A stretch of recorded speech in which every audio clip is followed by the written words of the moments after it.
Hello മക്കളെ, എല്ലാവർക്കും നമസ്കാരം. സാറേ, നമ്മളിപ്പോ എന്തിനാണ് വന്നതെന്ന് പെട്ടെന്ന് പറഞ്ഞോളൂ. നിങ്ങൾക്ക് എല്ലാവർക്കും അറിയാം, തിങ്കളാഴ്ചയാണ് എക്സാമിനേഷൻ വരുന്നത്. അതിന് മുന്നോടിയായിട്ട് നമ്മൾ അടിപൊളി ചോദ്യങ്ങൾ പഠിക്കാൻ പോകണം. ഈ ചോദ്യങ്ങൾ എക്സാമിന് ഉറപ്പാണ്. അതായത് ഏകദേശം ഒരു 20 മാർക്ക് നിങ്ങൾക്ക് ഉറപ്പിക്കാൻ ഓണത്തിന്റെ എക്സാമിന്. നേരെ പോയാലോ ചോദ്യത്തിലേക്ക്? വേഗം കടക്കാം. സാർ വായിച്ചോളൂ. Which of the following is a vector quantity?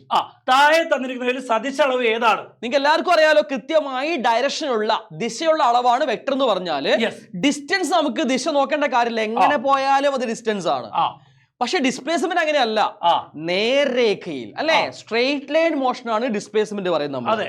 ഇനി ടൈം പറയാൻ നമുക്ക് പറയണോ സാറേ? സമയം പറയുന്ന സമയത്ത് നമ്മള് എന്ത് പറയില്ല, ദിശ പറയണ്ട. ഞാൻ പറയോ 5 മിനിറ്റ് തെക്കോട്ടേക്ക് പറയേണ്ട കാര്യമുണ്ടോ?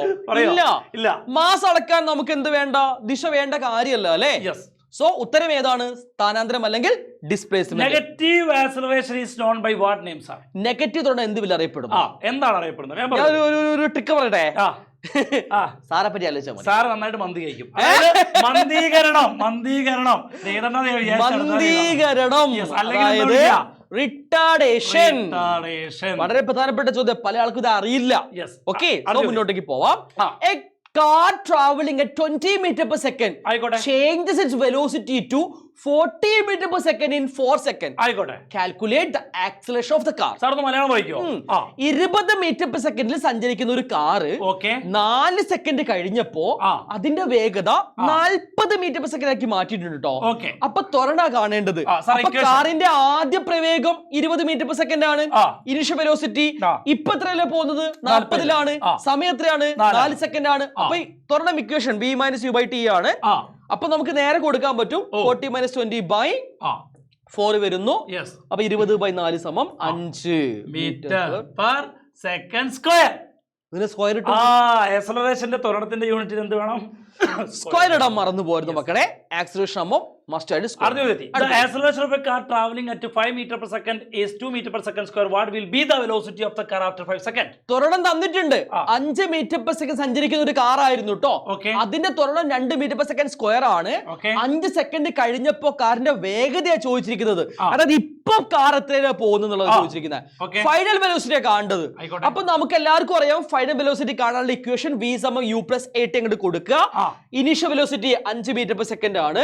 ത്വരണം തന്നു 2 മീറ്റർ പെർ സെക്കൻഡ് സ്ക്വയർ ആണ്. ടൈം ഉണ്ട് 5 ആണ് അല്ലെ. സോ വേഗം നമുക്ക് വാല്യൂ കിട്ടി 15 മീറ്റർ പെർ സെക്കൻഡ്. സ്ക്വയർ വേണ്ടല്ലോ അല്ലേ? വെലോസിറ്റി അല്ലേ, പ്രവേഗല്ലേ കണ്ട്. വെലോസിറ്റിക്ക് എന്ത് വേണ്ട? സ്ക്വയർ വേണ്ട, മറക്കരുത്. ഇനി സേഫ്റ്റി റൂൾസ് ആണ് ചോദിക്കുന്നത് അല്ലേ. 2 സേഫ്റ്റി റൂൾസ് ഞാൻ പറഞ്ഞിട്ടുണ്ട്. എന്തൊക്കെയാണ്? Write the safety rules to be followed by pedestrians. പേടിച്ചതല്ല ഞാൻ. കാൽനട യാത്രക്കാര്, അതേപോലെ തന്നെ വാഹനം ഓടിക്കുന്നവരൊക്കെ ഈ വാഹനം ഓടിക്കുമ്പോൾ ശ്രദ്ധിക്കേണ്ട കാര്യങ്ങൾ എന്തൊക്കെയാ സാറേ? പെട്ടെന്ന് പറഞ്ഞാളി. ചെറുപ്പത്തിൽ എന്നോട് പിന്നെ ടീച്ചേഴ്സും അച്ഛനും അമ്മയൊക്കെ പറഞ്ഞായിരുന്നു വലതുവശം ചേർന്ന് നടക്കണം എന്ന്. സീബ്ര ലൈൻ ക്രോസ് ചെയ്യുന്ന സമയത്ത് കറക്റ്റ് നമ്മൾ ക്രോസ് ചെയ്യുന്നത് സീബ്ര ലൈനിൽ കൂടെ തന്നെ ക്രോസ് ചെയ്യാം. പിന്നെ വാഹനം ഓടിക്കുന്ന ആൾക്കാർ ഉറപ്പായിട്ടും വാണി സിഗ്നൽസ് ഉണ്ടായിരിക്കും, അത് ഒബേ ചെയ്യണം. ഇപ്പൊ സ്പീഡുമായി ബന്ധപ്പെട്ട കാര്യങ്ങൾ പറയാനുണ്ട്, അതൊക്കെ ഒബേ ചെയ്ത് പോകട്ടെ. രണ്ടര എഴുതിയാൽ മതി. From the following graphs, which one represent uniform motion of a moving object correctly? സമചലനത്തെ കാണിക്കുന്ന ഗ്രാഫ് ഏതാന്ന് ചോദിക്കണേ. ഈ ഗ്രാഫ് കണ്ടാൽ തന്നെ മക്കളെ സമചലനം യൂണിഫോം മോഷൻ ആണ്. ഒന്നും നോക്കല്ല, ഇങ്ങനെയുള്ള സാധനം. അപ്പൊ ഇതും അതിൽ വരും. അപ്പൊ ഈ രണ്ടെണ്ണാണ് 45 ആംഗിൾ നോക്കിയാൽ മതി കേട്ടോ. സാർ ഒരു ചോദ്യം ചോദിക്കട്ടെ. ഇതിൽ തന്നെ റെസ്റ്റിനെ കാണിക്കുന്ന ഒരു ഗ്രാഫ് ഉണ്ട്. അത് ഇതാ സാറേ. എങ്ങനെയാ സാറേ? ഇവിടെ നോക്കിയ സമയം ഇങ്ങനെ മുന്നോട്ട് പോകുന്നുണ്ട്, പൊസിഷൻ മാറുന്നില്ല അല്ലേ. അപ്പൊ അതേതാ സാറേ ഗ്രാഫ്? ഇവിടെ എന്താ സംഭവിച്ചാൽ ഇവിടെ പൊസിഷൻ ആകണ്ട, സമയത്തിനനുസരിച്ച് ഇങ്ങനെ സംഭവിക്കാന്ന് പറഞ്ഞാൽ ഇതിന്റെ അർത്ഥം കർവ് അല്ലേ സാറേ? അവിടെ ഇങ്ങനെ ചെറിയൊരു വളവ് കണ്ടില്ലേ? അതിന്റെ അർത്ഥം എന്ന് പറഞ്ഞു കഴിഞ്ഞാല് അത് യൂണിഫോം മോഷൻ അല്ല, അസമചലനാണ്. സമചലനാണെങ്കിൽ കറക്റ്റ് ആയിട്ട് നേർരേഖയായിരിക്കും. അത് 45 വരും.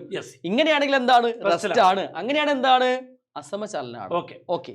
Classify the following as those with uniform velocity and non-uniform velocity. അതായത് താഴെ കൊടുത്തവയെ സമപ്രവേഗം, അസംപ്രവേഗം എന്നിങ്ങനെ തരംതിരിക്കേണ്ടതുണ്ട്. Moving at constant speed in a straight line. അതായത് നേർരേഖയിലാണ് പോകുന്നത് ഈ ട്രെയിൻ, സ്ഥിരമായ വേഗത്തിലാണ്, ഒരു സംശയം വേണ്ട അല്ലേ.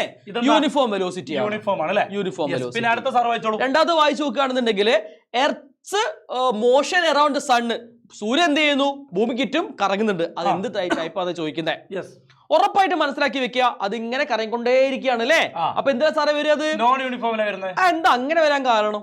കാരണം എന്താ വെച്ചാൽ ഡയറക്ഷൻ മാറുന്നില്ല. വളഞ്ഞാ പോകുന്നത്, അതുകൊണ്ടാട്ടോ. അല്ലാണ്ട് സ്പീഡൊക്കെ സെയിം ആണ്, പക്ഷെ വളവുള്ളത് കൊണ്ട് അത് എന്തിലേക്ക് പെടുത്താൻ പറ്റൂല? വെലോസിറ്റി പെടുത്താൻ പറ്റില്ല. Light travelling through the same മീഡിയത്തിൽ കൂടെ പോകുമ്പോ സ്പീഡ് എന്താണ്? സെയിം സ്പീഡാണ്. 3 × 10⁸ ആണ് അല്ലേ. Motion of a car on a busy road. Busy റോഡാകുമ്പോൾ ഭയങ്കര ബിസി റോഡാണ്, തിരക്കേറിയ റോഡായതുകൊണ്ട് ഇങ്ങനെ പോകാൻ പറ്റുള്ളൂ. അതുകൊണ്ട് അസമചലനാണ്, അല്ല നോൺ യൂണിഫോം വെലോസിറ്റി ആണ്, അസമപ്രവേഗമാണ്. ഓക്കെ ആണല്ലോ. Next ക്വസ്റ്റിലേക്ക് കടന്നാലോ. On the signboards installed on the roadside, warnings are given using sign like circles, triangles, squares, etc. സംഭവത്തിലുള്ള സാറേ ഈ മൂന്നെണ്ണം എന്തിനാ ഉദ്ദേശിക്കുന്ന ചോദ്യം. എന്താ ഉദ്ദേശിക്കുന്നത്? വട്ടം കണ്ടാല് വട്ടത്തിലായി കഴിഞ്ഞാല് മാൻഡേറ്ററി ആണ്, നിർബന്ധമായിട്ട് നമ്മൾ അനുസരിക്കണം. ഉറപ്പാ മക്കളെ, അതനുസരിച്ച് പണി ലോ തെറ്റിച്ചോലെയാണ് കണക്കാക്കുക. ഇനി ഇവിടെ ഇതെന്താ, ഇത് മക്കൾ സ്ഥിരം കാണുന്നതാ. ഇപ്പൊ സീബ്ര ലൈൻ ക്രോസ് ചെയ്യാനും അതേപോലെ മുമ്പോട്ട് പോകുന്ന സമയത്ത് കുത്തനെ കയറ്റാണെന്നൊക്കെ കാണിക്കും, ഒരു വാണിംഗ് സിഗ്നൽ. സാറേ അതൊന്ന് ഓർമ്മപ്പെടുത്താൻ വേണ്ടി എന്തെങ്കിലും സാധനം കാണിച്ചെടുക്കാൻ പറ്റുമോ സാർക്ക്? ഈ ട്രയാങ്കിൾ ആണ്, ട്രയാങ്കിൾ അങ്ങോട്ട് വെച്ച് കാണിച്ചാൽ മതി. ഓക്കെ, ട്രയാങ്കിൾ പോലെ അല്ലേ? ഇങ്ങനെ ആക്കി എന്താവും? WI. അപ്പൊ വാണിംഗ് ആയി, കണ്ടോ? വാണിംഗ് ആയി. ഇത് സാറേക്ക് പഠിപ്പിച്ചു തന്നാട്ടോ. ഇതെന്താ? ഇത് സ്ക്വയർ ആണ് സാറേ. ഇൻഫർമേഷൻ ആണ്. ഇത് പലരും കണ്ടിട്ടുണ്ട്, ഹോസ്പിറ്റലിൽ പെട്രോൾ പമ്പ് അതൊക്കെയാണ് ഇതിൽ വരിക, കണ്ടിട്ടുണ്ടായിരിക്കും. സ്കൂൾ മുമ്പിലുണ്ടെന്ന് കാണിക്കുന്നത് ഈ സിംഗുലാരിറ്റി ആണ്. Next question. What are the quantities that can be found out from A velocity time graph?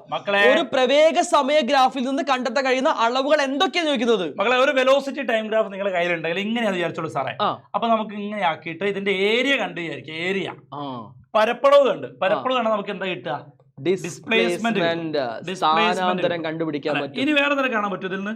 ഇത് ഇനി വേറെ ഗ്രാഫ് ആയിരിക്കും സാറേ. ഇത് ടൈമാണ്, ഇത് വെലോസിറ്റി അഥവാ പ്രവേഗമാണ്, ഇങ്ങനെ ആയിരിക്കും.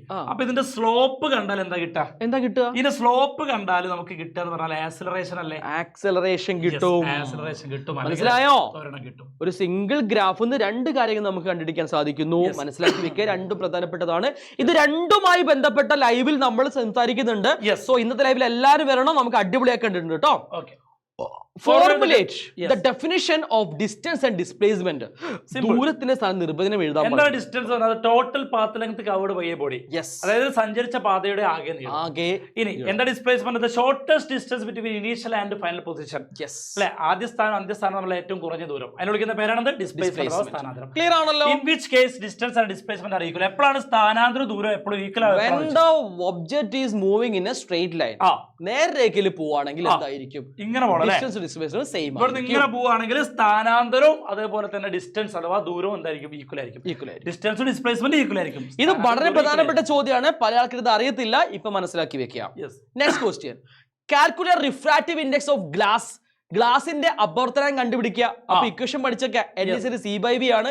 എന്താ സാർ സി എന്ന് പറഞ്ഞാല്? ലൈറ്റ് നമ്മൾ വാക്വത്തിലൂടെ ശൂന്യത കൂടെ പോകുന്ന സ്പീഡ്. എത്രയാ അത്? 3 × 10⁸ ആണ്. ഇനി എന്താ തന്നിട്ടുള്ളത്? V എന്ന് പറഞ്ഞാല് ഗ്ലാസ്സിലെ, അതായത് തന്നിരിക്കുന്ന മാധ്യമത്തിലെ പ്രകാശവേഗം 2 × 10⁸ ആണ്. കട്ട് ചെയ്യാൻ പറ്റും. 3/2 എത്ര കിട്ടും? 1.5 യൂണിറ്റ്. റിഫ്രാക്റ്റീവ് ഇൻഡെക്സിന് എന്തില്ല മക്കളെ? യൂണിറ്റ് ഇല്ല കേട്ടോ. അതുപോലെ യൂണിറ്റ് ഇല്ല, മറന്നു പോവല്ലേ. Arrange the medium. Water, diamond, glass, air. Those are the mediums, okay? In the increasing order of the speed of light through it. താഴെ തന്നിരിക്കുന്ന മാധ്യമങ്ങളെ പ്രകാശ വേഗത കൂടി വരുന്ന ക്രമത്തിൽ ഇതാണ് പറഞ്ഞത്. അതൊരു നല്ല ക്വസ്റ്റ്യൻ ആട്ടോ. പ്രകാശ വേഗത കൂടി വരുന്ന ക്രമത്തിൽ ഇതാ പറഞ്ഞാല് ഏറ്റവും ആദ്യം ആര് ചെയ്തു? വായുവിനെ എഴുതിയാൽ മതി, കാരണം വായുവിൽ കൂടിയാണ് ഏറ്റവും സ്പീഡ് പോവുക. അല്ല, പ്രകാശ വേഗത കൂടി കൂടിയിലേക്ക് പോകണം. അപ്പൊ ഏറ്റവും കുറവ് വജ്രത്തിലാണ് അല്ലേ? കൂടി വരുന്ന ക്രമമാണല്ലോ. അപ്പൊ ആദ്യം വജ്രം വരും, പിന്നെ ആരാ വരുന്നത്? തീർച്ചയായിട്ടും ഗ്ലാസ് ആണ് വരിക. പിന്നെ തീർച്ചയായിട്ടും ആര് വരുന്നു? ജലമാണ് വരിക. പിന്നെ ഏറ്റവും കട്ടി കുറഞ്ഞ മാധ്യമമായിട്ടുള്ള വായു. ഓക്കെ, അപ്പൊ ഏറ്റവും സ്പീഡ് കൂടുതൽ ഉണ്ടാവുക എയറിലായിരിക്കും, വായുവിലാണ്. യെസ് ഓക്കെ അല്ലേ? ഇവിടെ ചിലപ്പോ ചോദിക്കും, റിഫ്രാക്റ്റീവ് ചോദിക്കും. മുന്നോട്ട് വരും അല്ലേ? അടുത്ത question. Which of the following represent a positive uniform acceleration? ചുവടെ നൽകിയതിൽ പോസിറ്റീവ് സമത്വം കാണിക്കുന്ന ഗ്രാഫാ ചോദിക്കുന്നത്. ഇതിൽ ഏതാണ് പോസിറ്റീവ് സമത്വരണം?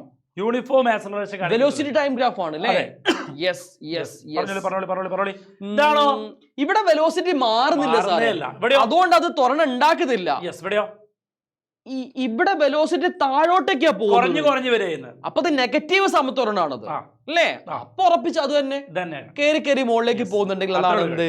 പോസിറ്റീവ് സമത്വരണം. ഇതെന്താണ്? ഇത് മാറുന്നുണ്ട്. നോൺ യൂണിഫോം വെലോസിറ്റി ആണ് ആ കാണിച്ചത് കേട്ടോ. ഓക്കെ, അടുത്ത പോയാലോ? ഇവിടെ ശരിക്കും നമുക്ക് പറഞ്ഞൂടെ വെലോസിറ്റി കൂടുക കുറയാ നോൺ യൂണിഫോം ആക്സിലറേഷൻ ആണെന്ന് പറഞ്ഞൂടെ അല്ലെങ്കിൽ അസമത്വരണാന്ന് പറയാം. അസമത്വരണാണ്. ഓക്കെ, ക്ലിയർ അല്ലേ? സ്പീഡ് ഓഫ് ലൈറ്റിന്റെ medium having low optical density will be dash. പ്രകാശിക സാന്ദ്രത കുറഞ്ഞ മാധ്യമത്തിൽ പ്രകാശ വേഗത കൂടുതലായിരിക്കും കുറവായിരിക്കും? എന്തായിരിക്കും മക്കളെ, പ്രകാശിക സാന്ദ്രത ഒപ്റ്റിക്കൽ ഡെൻസിറ്റി കുറവാണെന്ന് വിചാരിച്ചോ, അങ്ങനെയാണെങ്കിൽ സ്പീഡ് ഓഫ് ലൈറ്റ് എങ്ങനെയായിരിക്കും? എക്സാമ്പിൾ ഞാൻ പറയാം. എയറിന് ഒപ്റ്റിക്കൽ ഡെൻസിറ്റി കുറവാ, വായുവിന് കുറവാണ്. അപ്പൊ എയറിലുള്ള വായുവിലുള്ള ലൈറ്റിന്റെ സ്പീഡ് എന്തായിരിക്കും? കൂടുതലായിരിക്കും. ഡയമണ്ടിൽ ഈ സാധനം കൂടുതലാ, അപ്പൊ അവിടെ സ്പീഡ് കുറവായിരിക്കും. ഓക്കെ ആണല്ലോ. Which phenomena of light is used in optical fibres that are used for communication?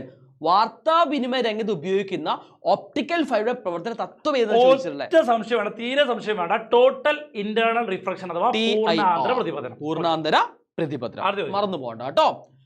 As mass increases ഇനേഷ്യ, mass കൂടുമ്പോ ജഡത്വവും കൂടും. എന്താ സംശയം അല്ലേ? ഉറപ്പായിട്ട് കൂടും. പിന്നെ a bus traveling with a speed of 20 meters per second comes to rest in 10 seconds. When then calculate the acceleration of the bus. How much is the retardation? രണ്ടും കാണണം. 20 മീറ്റർ പെർ സെക്കൻഡ് വേഗതയിലാണ് കാറ് പോകുന്നത്. അപ്പൊ initial velocity 20 ആണ്. 10 second കഴിഞ്ഞു, time 10 second ആണ്. നിശ്ചലാവസ്ഥയിലേക്ക് മാറുന്നു. അപ്പൊ അന്ത്യപ്രവേഗം എന്ന് പറഞ്ഞാൽ v എന്ന് പറഞ്ഞാൽ 0 ആണ്. ത്വരണ കണ്ടുപിടിക്കണ്ടേ? ഓക്കെ, ഞാൻ എടുക്കട്ടെ. -0 - 20/10. അപ്പൊ -20/10 എന്ന് പറഞ്ഞാൽ നമുക്ക് എത്ര കിട്ടുന്നു? -2 ആൻസർ കിട്ടും. -2 മീറ്റർ പെർ സെക്കൻഡ് സ്ക്വയർ. ഇവിടെ ഒരു അടിപൊളി പോയിന്റ് പറഞ്ഞുതരാം. ആക്സിലറേഷൻ എന്ന് പറഞ്ഞാൽ -2 മീറ്റർ പെർ സെക്കൻഡ് സ്ക്വയർ. നമ്മളോട് ചോദിച്ച റിട്ടാർഡേഷൻ രണ്ട് ചോദിച്ചിട്ടുണ്ടല്ലേ? അപ്പൊ റിട്ടാർഡേഷൻ എത്രയായിരിക്കും? റിട്ടാർഡേഷൻ അല്ലെങ്കിൽ മന്ദീകരണം നമ്മൾ എത്രയാണ് എഴുതി വെക്കേണ്ടത്? അധികം ആൾക്കാർ ഒരു സംശയം. റിട്ടാർഡേഷൻ അഥവാ മന്ദീകരണം എത്ര ചെയ്തു സാറേ? പറയും. എത്ര ചെയ്തു? ഇത് -2, ആക്സിലറേഷൻ -2 ആണ്. അപ്പൊ റിട്ടാർഡേഷൻ മന്ദീകരണം എത്ര എഴുതിയാൽ മതി? വെറും 2 എഴുതിയാൽ മതി. വെറും 2. ക്ലിയർ ആവുന്നുണ്ടല്ലോ? മനസ്സിലായോ? മൈനസ് വേണ്ട, വെറും 2 എഴുതിയാൽ മതി. കാരണം മന്ദീകരണം ചോദിക്കുന്ന സമയത്ത് എത്രയാണ്? അത് 2 ആണ് കുറഞ്ഞുകൊണ്ടിരിക്കുന്നത്, അത്ര ചോദിക്കുന്നുള്ളൂ കേട്ടോ. ആക്സിലറേഷൻ -2 ആണ്, മന്ദീകരണം എത്രയാണ്? 2 ആണ്. മറന്നു പോകണ്ട. അടുത്ത question. If a car starts from rest, what is its initial velocity? നിശ്ചലാവസ്ഥയിൽ നിന്ന് യാത്ര ആരംഭിക്കുന്ന ഒരു കാറിന്റെ ആദ്യ പ്രവേഗം എത്രയാണ്? എടാ, നിൽക്കുന്ന വണ്ടി, ആദ്യമുള്ള വണ്ടി, അപ്പൊ അതിന്റെ പ്രവേഗം എത്ര തന്നെയായിരിക്കും? 0 ആയിരിക്കും. എന്താ സംശയം? അത്രേ ഉള്ളൂ. Simple. Observe the figure. What is the angle of refraction in the figure? താഴേക്കാണ് ചിത്രത്തിൽ പ്രതിപതന കോൺ എത്രയാണെന്ന് കണ്ടെത്തുക. തന്നിണ്ടല്ലോ 70. സാറേ ഇവിടെ ഇതാണ്, ഇങ്ങനെയാണ് ഇപ്പൊ സാറ് പറഞ്ഞ, സാർ തമാശ പറഞ്ഞാണ് നിങ്ങളെ പറ്റിയാണ്. ഇത് ഇങ്ങനെയാണ് നിങ്ങളെ ക്വസ്റ്റ്യൻ പേപ്പർ പറ്റിക്കുക. മക്കൾ നോക്ക്, എന്താണ് ആംഗിൾ ഓഫ് റിഫ്രാക്ഷൻ? അപവർത്തന കോൺ എന്ന് പറഞ്ഞാൽ റിഫ്രാക്റ്റഡ് റേന്റെയും നോർമലിന്റെ ഇടയിലുള്ള ആംഗിൾ, ഇതാണ് അപവർത്തന കോൺ. മറന്നുപോകും. Angle of refraction. അപ്പൊ ഇത് 70. അപ്പൊ മക്കൾ എന്റെ ചോദ്യം എന്ന് പറഞ്ഞാല് ഇത് ആകെ എത്ര ഉണ്ടാവുക? ഇത് ആകെ എത്ര ഉണ്ടാവും? 90 അല്ലേ? 90 ഉണ്ടാവും അല്ലെ? അപ്പൊ ഇത് 70 ആണെങ്കിൽ ഇത് എത്ര ഉണ്ടാവും? ബാക്കി 20. മറന്നു പോകണ്ട കേട്ടോ. 20 ആണ്. 20 ഡിഗ്രി. അടുത്ത question. What happened to the speed and direction of light when it passes from a rarer medium to a denser medium? പ്രകാശിക സാന്ദ്രത കുറഞ്ഞ മാധ്യമത്തിൽ നിന്ന് കൂടിയലേക്ക് പ്രകാശം കടന്നാൽ പാതയ്ക്ക് എന്ത് വ്യത്യാസം സംഭവിക്കും? കുറഞ്ഞേന്ന് കൂടിയലേക്കാ പോണ്. ഒറ്റയടിക്ക് നമുക്ക് ആൻസർ പറയാം. എന്താ വരിക? എന്താ സംഭവിക്കുക? ടുവേർഡ്സ് ദ നോർമൽ ആയിരിക്കും. Bend towards the normal. വേഗത കുറയല്ലേ ചെയ്യാ? അപ്പം ഒന്ന് ഒതുങ്ങുന്ന ആലോചിച്ചാൽ മതി അല്ലേ? അല്ലെങ്കിൽ ലംബത്തിനോട് അടുക്കും. ഇതിന് സൂപ്പർ ട്രിക്ക് ഒക്കെ ഉണ്ട്. ശ്രീമത് സാർ അത് കൃത്യമായിട്ട് ലൈവിൽ പറഞ്ഞു തരും. Okay, what is refractive index? എന്താണ് റിഫ്രാക്റ്റീവ് ഇൻഡെക്സ് ചോദിച്ചാൽ how speed of light in different medium depends refractive index. നേരത്തെ പറഞ്ഞ കാര്യം അല്ലെ? റിഫ്രാക്റ്റീവ് ഇൻഡെക്സ് ആണ് അപവർത്തനാങ്ക്. അപവർത്തനാങ്ക് എന്താ? അവിടെ കൊടുത്തിട്ടുണ്ട്, ഡെഫിനിഷൻ കൊടുത്തിട്ടുണ്ട്. Refractive index of a medium is the ratio of the speed of light in vacuum to the speed of light in medium. അല്ലെങ്കിൽ പ്രകാശത്തിന്റെ ശൂന്യതയിലെ വേഗവും ഒരു മാധ്യമത്തിലെ വേഗവും തമ്മിലുള്ള അനുപാതം. ഞാൻ പെട്ടെന്ന് നോക്കിയ സമയത്ത് ആൻസർ നമ്മൾ എക്സ്പെക്ട് ചെയ്യുന്നില്ലല്ലോ. അപ്പൊ ഞാൻ വേഗം മലയാളത്തിലേക്ക് പോവാ. പെട്ടെന്ന് ഞാൻ കൺഫ്യൂഷൻ ആയി പോയി. ഇനി വേറെ കാര്യം എന്താ അറിയോ? സ്പീഡ് ഓഫ് ലൈറ്റും റിഫ്രാക്റ്റീവ് ഇൻഡെക്സും തമ്മിലുള്ള ബന്ധം നേരത്തെ നമ്മൾ പറഞ്ഞു. സ്പീഡ് ഓഫ് വിപരീത അനുപാതം. റിഫ്രാക്റ്റീവ് ഇൻഡെക്സ് കൂടിയാൽ, അതായത് അപവർത്തനം കൂടി കഴിഞ്ഞാൽ സ്പീഡ് അവിടെ കുറയുക ചെയ്യാം. അതേ സമയത്ത് റിഫ്രാക്റ്റീവ് ഇൻഡെക്സും മറ്റേ ആളില്ല, ആരാണ്? Optical density. അത് രണ്ടും എന്താണ്? നേരെ അനുപാതത്തിലാണ് കേട്ടോ. മറന്നു പോകണ്ട. A ray of light passes from glycerin to sunflower oil. Explain whether the light will deviate towards or or away from the normal. അതായത് ഗ്ലിസറിനും പിന്നെ ആരാണ് ഗ്ലിസറിൻ, ഇവനാണ് ഗ്ലിസറിൻ, സൺഫ്ലവർ ഓയില്. അപ്പൊ എങ്ങോട്ടാ ഗ്ലിസറിന്ന് സൺഫ്ലവറിലേക്കാ പോകുന്നത് സാറേ. അപ്പൊ പ്രകാശകിരണം കടക്കുകയാണ്. അപ്പൊ ലംബത്തിന് അടുക്കാണ് ചെയ്യുക, അകലാണ് ചോദിക്കുന്നത്. അപ്പൊ നമുക്കൊരു കാര്യം മനസ്സിലാക്കുന്നത് കൂടിയെന്ന് കുറഞ്ഞിലേക്കാണ്. കൂടിയെന്ന് കുറഞ്ഞിലേക്കാകുമ്പോ ലംബത്തുനിന്ന് അകലല്ലേ ചെയ്യാ, ലംബത്തിൽ നിന്ന് അകലും. away from the normal ആയിരിക്കും. away from the normal, ലംബത്തിൽ നിന്ന് അകലും. സാർ പറഞ്ഞാൽ മനസ്സിലായോ?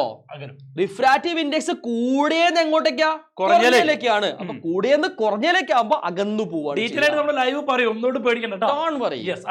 പൂർണ്ണാന്തര പ്രതിഫലനം സംഭവിക്കണം. 2 കാരണങ്ങൾ എഴുതണം. 2 reasons how total ഇന്ത്യയുടെ റിഫ്ലക്ഷൻ ഒക്കേഴ്സ്. ഒന്ന് ഞാൻ പറയാം, ഒന്ന് ഞാൻ പറയണം അല്ലേ. ഡെൻസർ ടു റെയർ ആയിരിക്കണം. Denser to rarer. അതായത് സാന്ദ്രത കൂടിയിൽ നിന്നും സാന്ദ്രത കുറഞ്ഞോടത്തേക്ക് അയക്കണം. അങ്ങനെയാണ് രണ്ടാമത്തെ ഞാൻ പറഞ്ഞുതരാം. ആംഗിൾ ഓഫ് ഇൻസിഡൻസ് ക്രിട്ടിക്കൽ ആംഗിളിനേക്കാളും കൂടണം. അപ്പോൾ ചോദ്യങ്ങളുണ്ട്.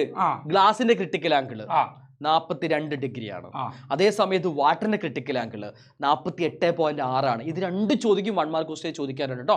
അതിലും കൂടുതൽ വന്നാലാണ് നമുക്ക് എന്തുണ്ടാവുക, ടോട്ടൽ ഇന്റേണൽ റിഫ്ലക്ഷൻ, അതായത് ആന്തര പ്രതിഫലനം ഉണ്ടാവുക. മനസ്സിലാക്കി വെക്കുക. റെഡി അല്ലേ? ക്രിട്ടിക്കൽ ആംഗിളിനേക്കാളും കൂടണമെന്നാണ്. ക്രിട്ടിക്കൽ ആംഗിൾ കൂടണമെന്നല്ല, ക്രിട്ടിക്കൽ ആംഗിളിനേക്കാളും കൂടണം. ഓക്കെ, ഡീറ്റെയിൽ ആയിട്ട് നമ്മളിവിടെ പറയട്ടാണ് കേട്ടോ. ഇനിയുണ്ടോ ചോദ്യം? ഇനിയുണ്ട്. എന്റെ അമ്മേ. Write any practical application of total internal reflection in our day to day life. പൂർണ്ണ ഏതെങ്കിലും ഒരു ഉപയോഗം ചെയ്താൽ അവിടെ പറഞ്ഞ 2 കൊടുക്കല്ലേ. ഒന്നെന്താ എൻഡോസ്കോപ്പി. എൻഡോസ്കോപ്പി പറയാം. എൻഡോസ്കോപ്പി. പിന്നെ വാർത്താവിനിമയ രംഗത്ത് നമ്മൾ ഉപയോഗിക്കുന്നത് ഒപ്റ്റിക്കൽ ഫൈബർ കേബിൾ. പിന്നെ റിഫ്ലക്ടർ ഒക്കെ പറയാം. യെസ്. അടുത്ത മോട്ടോർ സൈക്കിളിന്റെ റിഫ്ലക്ടറിനുള്ളിൽ ധാരാളം ചെറു പ്രശ്നങ്ങൾ കാണുവാൻ കഴിയും. ഇത്തരം റിഫ്ലക്ടറിൽ നടക്കുന്ന പ്രവർത്തനവും പ്രകാശ പ്രതിഭാസവും വിശദമാക്കണം. വേറെ ഒന്നും പറയാലോ, ഇപ്പൊ നമ്മൾ പറഞ്ഞു തന്നെയാ. ടോട്ടൽ ഇന്റേണൽ എന്താണെന്നുള്ള ഡീറ്റെയിൽ നമുക്ക് ഇവിടെ പറയാം. ലൈവ് പറയാം. In the figure AO denotes, അതായത് AO denotes incident ray and OB denotes refracted ray. Okay, AO പതനരശ്മിയാണ്, OB എന്താണ്, അപവർത്തന രശ്മിയാണ്. Identify and write which medium is 1. ഇവിടെ 42 ഡിഗ്രി തന്നിട്ടുണ്ട്. ഇവിടെ 42 ഡിഗ്രി എന്ന് തന്ന സമയത്ത് ഇവിടെ 90 ഡിഗ്രി അല്ലെ, ഇവിടെ 90 ഡിഗ്രി, ഇവിടെ 42 ആയപ്പോ ഇത് ഏത് മാധ്യമമാണ് ചോദിക്കുന്നത് അല്ലേ? ഒരു സംശയം വേണ്ട, ഏതായിരിക്കും? ഗ്ലാസ് ആണ് മക്കളെ. കാരണം എന്താ, ക്രിട്ടിക്കൽ ആംഗിൾ ആ കാണിച്ചിട്ടുള്ളത് അല്ലേ. അപ്പൊ വാട്ടർ അല്ല, ഗ്ലാസ് ആണ്. എങ്ങനെ മനസ്സിലായി? ഇവിടെ വാട്ടർ ആണെങ്കിൽ എത്ര വരും? 48.6 വരും. അപ്പൊ 42 വന്നപ്പോ നമുക്ക് മനസ്സിലായി ഗ്ലാസ് ആണ്. അടുത്ത് ഇതിൽ കാണുന്ന പതനകോൺ ഏത് പേരിൽ അറിയപ്പെടുന്നത്? പതനകോണാണ് അല്ലേ, നമ്മൾ പറഞ്ഞു കഴിഞ്ഞു. ക്രിട്ടിക്കൽ ആംഗിൾ, ക്രിട്ടിക്കൽ കോൺ. വിട്ട ഭാഗം പൂരിപ്പിക്കാൻ പറയുന്നുണ്ട്. ഓക്കെ, ചെയ്ത് നോക്കണ്ടേ നമുക്ക്. വിട്ടഭാഗം പൂരിപ്പിക്കാം. ഇവിടെ അപവർത്തനം 1 കൊടുത്തിട്ടുണ്ട്. ജലത്തിന്റെ അപവർത്തനം കണ്ടുപിടിക്കേണ്ടത്. അതെ, അപ്പൊ നമ്മൾ ചെയ്യേണ്ട ഇക്വേഷൻ എന്താ? നമ്മൾ ചെയ്യേണ്ട രീതി മാത്രമേ പറഞ്ഞെടുക്കുന്നുള്ളൂ. ഫുൾ ആയിട്ട് നമ്മൾ ആൻസറിലേക്ക് എത്തിക്കുന്നില്ല. n=c/v ചെയ്താൽ മതി. 3 × 10⁸ divided by 2.25 × 10⁸. അത്രേ ഉള്ളൂ പരിപാടി. അപ്പൊ 3/2.25 ചെയ്താൽ മതി. അപ്പൊ ആൻസർ കിട്ടും. ഇനി ഇതെങ്ങനെ കണ്ടുപിടിക്കാം? ഇത് നമുക്ക് ഓൾറെഡി തന്നിട്ടുണ്ട്. എന്ത് n തന്നിട്ടുണ്ട്. 1.5 is equal to 3 × 10⁸ divided by glass V എന്ന് വരും. അപ്പൊ V എന്ന് പറഞ്ഞാൽ ഇങ്ങോട്ട് വരുമ്പോ 3 × 10⁸ by 1.5 എന്ന് വരും. അത്രേ ഉള്ളൂ പരിപാടി. യെസ്. എന്നിട്ട് ഇവിടെ പോയിന്റ് ഒക്കെ ഇട്ടിട്ട് നമുക്ക് 10 മൾട്ടിപ്ലൈ ചെയ്തിട്ട് ഇങ്ങനെ ചെയ്ത് കഴിഞ്ഞാൽ നമുക്ക് എന്ത് കിട്ടും? 30 × 10⁸ by 15 എന്ന് വരും. സിമ്പിൾ ആണ് സാധനം. 2 × 10⁸. നമുക്ക് ചെയ്യാൻ പറ്റും. ഇത് എന്താ പറയാ, കൂടുതലായിട്ട് ഈ സാധനങ്ങൾ നമ്മളിവിടെ കുറെ സമയങ്ങളെ നമ്മൾ ലൈവ് പറയാം. അടുത്ത് ചിത്രം നിരീക്ഷിച്ച് ഉത്തരം കണ്ടെത്തണം. പതനകോൺ 30 ഡിഗ്രി 40 ഡിഗ്രി വർദ്ധിപ്പിച്ചാൽ അപവർത്തന കോണിൽ ആകാൻ സാധ്യത ഉള്ളത്. അതാ ചോദ്യം. ഞാൻ ആലോചിക്കും ഇതെങ്ങനെ കണ്ടുപിടിക്കാം. ജലത്തിന്ന് വാട്ടറിന്ന് വായുവിലേക്ക് എയറിലേക്കാ പോണേ അല്ലെ. അപ്പൊ കൂടുതലുള്ളടത്തുനിന്ന് കുറവുള്ളടത്തിലേക്കാ പോണേ. 40 ആക്കുകയാണ് അല്ലേ. 40 ആക്കുക എന്ന് പറയുമ്പോ ഞാൻ ഇങ്ങനെ വരയ്ക്കട്ടെ. 40 ആക്കി. ഓക്കെ, ജലല്ലേ. അപ്പൊ 48.6 അല്ലേ. അതായത് സംഭവത്തിലേ ഉള്ളൂ, വാട്ടർ ടു എയറാ പോണ്. വാട്ടർ ടു എയറാ പോണ്. ജലത്തിൽ നിന്ന് വായുവിലേക്കാണ് പോകുന്നത്. അപ്പൊ എന്തായാലും എവേ ഫ്രം ദ നോർമൽ ആയിരിക്കല്ലോ. ഉറപ്പായിട്ടും. അല്ല, ലംബത്തിൽ നിന്ന് അകലെയാണ് ചെയ്യാം. ഉറപ്പായിട്ടും. അപ്പൊ ഞാൻ ചോദിക്കട്ടെ, നമുക്ക് ഈ ഓപ്ഷനും വെട്ടിക്കൂടെ? യെസ്, സത്യമാണ്. ആ രണ്ടും വെട്ട. കാരണം ഇങ്ങോട്ട് എന്തായാലും പോവില്ലല്ലോ, അങ്ങോട്ട് പോകില്ല. അപ്പൊ ഇത് അല്ല, ഇങ്ങോട്ടാ. അപ്പൊ ഉറപ്പ് 49. എന്താ സംശയം? യെസ് അത്രയുള്ള പരിപാടി. 49. സിമ്പിൾ. യെസ് ഞാൻ ക്രിട്ടിക്കൽ കോണിലേക്ക് പോയി അങ്ങനെയൊക്കെ പോകുമ്പോൾ give reason even after the sun has disappeared from the horizon it is still possible to see the sun for a short time thereafter. ചക്രവാളത്തിൽ മറഞ്ഞു കഴിഞ്ഞാൽ അല്പസമയത്തെ കൂടി സൂര്യനെ കാണാൻ സാധിക്കും. കാരണം വിശദാക്കാം. എന്താണ് കാരണം? റിഫ്രാക്ഷൻ ആണ് കാരണം.